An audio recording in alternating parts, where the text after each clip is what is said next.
What is going on, world? Welcome back once again. My name is ZacNovak and this is ZacNovak Plays Games. In today's video, we're talking about this. Yes, the Iron Banner. Good old Iron Banner is coming back. Now this video I was supposed to do 2 days ago because, you know, this week at Bungie was a few days ago. Almost 5 now. But yeah, what I'm going to do is run down Iron Banner details that we have and stuff like that. Hopefully you do enjoy. Roll the intros and let's get straight into this.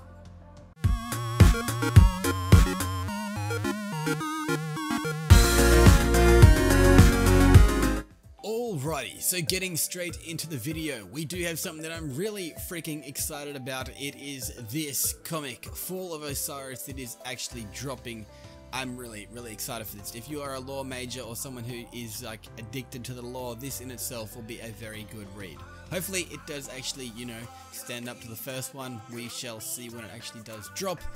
Moving on, Salad Bar is coming back. He begins, well, today actually, and then ends on February the 6th.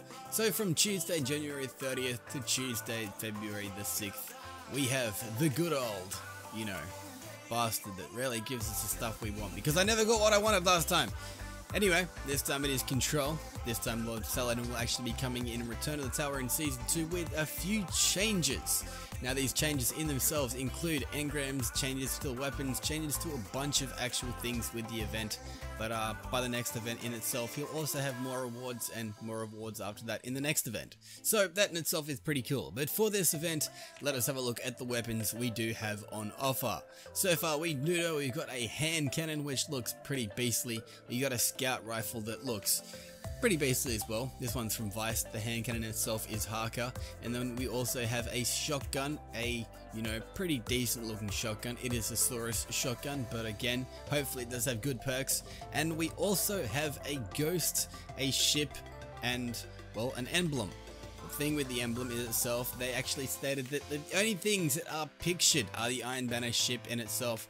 There are a few other things that are kind of sprinkled in there that'll be, you know, surprises for us when we do actually get into this kind of thing. Bungie does state, if you are actually missing items from the last season, they themselves will drop as possible rewards from engrams. So there is also a new emblem that actually tracks how many lifetime rank ups for the Iron Banner you have earned in Destiny 2. You can actually earn it by completing the Iron Banner milestone. So that in itself isn't a big surprise.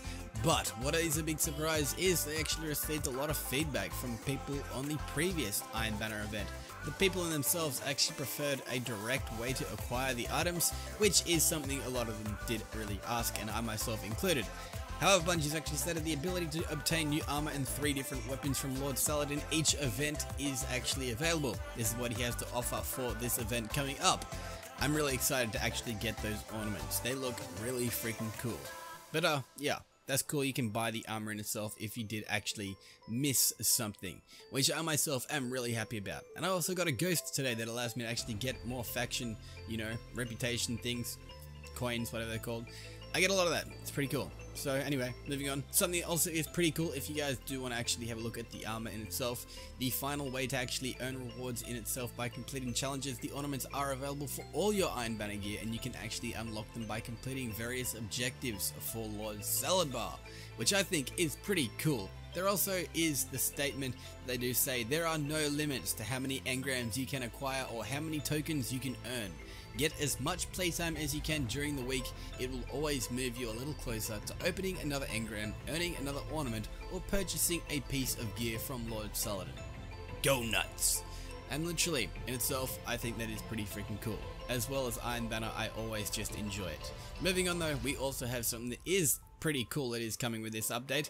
We have Master Armor in itself. Many of people have actually been discovering Masterwork weapons and added them to the collection. Next week, Bungie's actually adding armor Masterworks to the mix in themselves. All legendary armors will actually have the ability to drop as Masterworks. Same rules apply as weapons. You also will have a higher chance of getting armor Masterworks from trials and from raid activities, like before.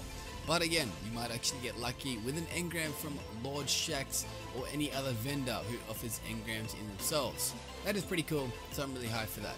What are the benefits though of Masterwork armor? Well, each piece of armor grants 3% damage reduction while using a super.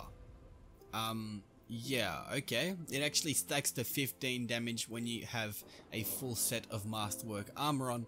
But again, that's not really a big jump whatsoever. It's kind of cool, and yeah, you can have masterwork stuff on your arm, which kind of increases a few things, but again, it's not really the most crazy thing. Masterwork armor can actually be reworked to different state packages, heavy, light, or restorative, for 1 masterwork core and 10 legendary shards. Other than masterwork armor, what are we getting? Well, raid reward renewals, and that means there are actually now new things that you can get in the raid, that actually being perks on your armor, which is kind of cool. But yeah, I don't know why these weren't ever on the original, you know, stuff for the raid. It's kind of confusing because in Destiny 1 we had it on that stuff, and now we don't have it in Destiny 2, but again, it's a new game and stuff like that. Here they do actually state, with the prestige raid clearings in themselves, you and your team can actually earn the prestige drops and the normal drops, which is kind of cool because, you know, double drops is always fun. Raid encounters will always drop a raid piece in themselves, which is kind of cool. The raid vendor sells a rotating selection of raid gear if you want to actually purchase some of that stuff, and there also is a new item. This one, it is called the Contender's Shell.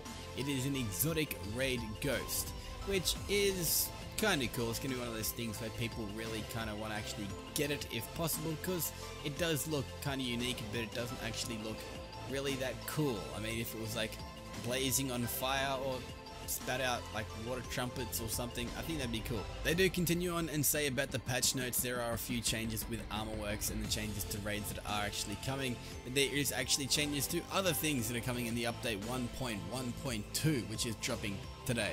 They do actually say the Prometheus Lens, the flame refraction perk, now grants ammo instead of pulling from reserves. It increases the base damage as well.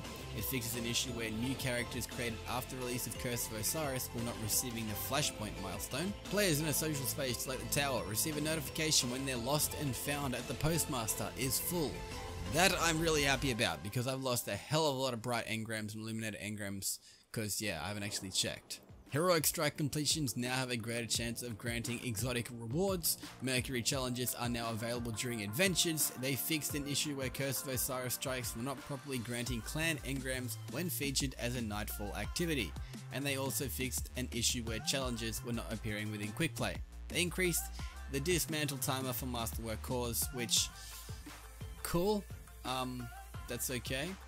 Moving on though, something that I really was hoping they'd actually come and talk about is the dismantlation of shaders. They do actually state there is, you know, this whole thing where they're making up excuses. I mean, not really. They're saying that it is actually, you know, kind of difficult to figure out a way to actually get us to dismantle a full set of them. I was kind of saying maybe it could be like a whole thing we press Y, because Y isn't really used for that section.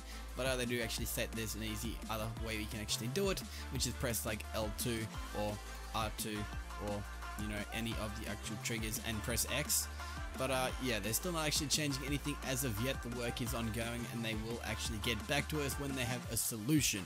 But they do state there is also going to be an update on January the 31st where the service will undergo back-end maintenance. No downtime is expected, which is pretty cool. They do actually have, you know, maintenance yesterday. They have maintenance today where the servers themselves will be down, but that means big changes coming to Destiny. One of the things they do state is Armor Masterwork reworking perks late in the development. An issue was discovered impacting the ability to rework Masterwork armor pieces quickly in succession. So that means pretty much don't actually, you know, re-roll your Masterwork armor over and over and over again, because you won't actually get anything different. And that is pretty much this week at Bungie. All the important topics, I guess. Hopefully you guys have enjoyed this video. If you have, click that like button down below, do all that good stuff, and I'll be sharing like Karen. He was at Sharon.